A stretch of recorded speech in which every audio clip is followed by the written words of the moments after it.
This is a first for a 3-minute modernist.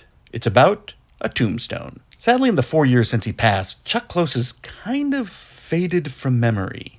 And he was one of the really key figures in American art of the particularly 70s, 80s, into the 90s, I would argue. A lot of people say a lot longer, but I kind of think he faded. He'd started to fade before he passed away, and then I haven't heard much about him, which is stunning because he started as a photorealist. And you could argue that he continued as a photorealist when he started doing more nuanced and differentiated pieces. And the famous story goes that he had the inability to recognize faces, so that doing portraiture exceptionally detailed allowed him to keep those images in his head better.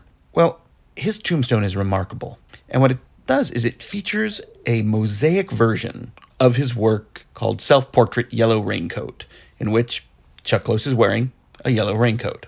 Close's later works, particularly those after 2000, featured a lot of usually tiny repeated elements that were then variated just a little bit to allow him to create a general image when you were back, and as you got closer you saw the individual elements, which was what he intended. Working at the scale that he did, you would be unable to catch those elements standing at a normal art viewing site. In fact, often in a gallery situation, you wouldn't really be able to appreciate the whole picture nearly as much as you would the individual elements that created it. And this is a wonderful picture. I think it's one of his best. When I think of Close, this is one of the images I come up with.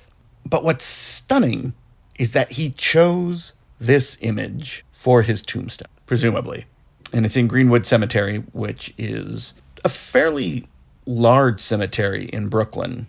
But it's remarkable that he chose to be remembered not merely by his name, though he has his signature, which is difficult to read, beneath it. But the biggest signature on that piece isn't even the image of him, that it's an image of him. It is an image that is representative of his work. And I think that is the biggest statement that tombstone actually makes. Who'd have thought?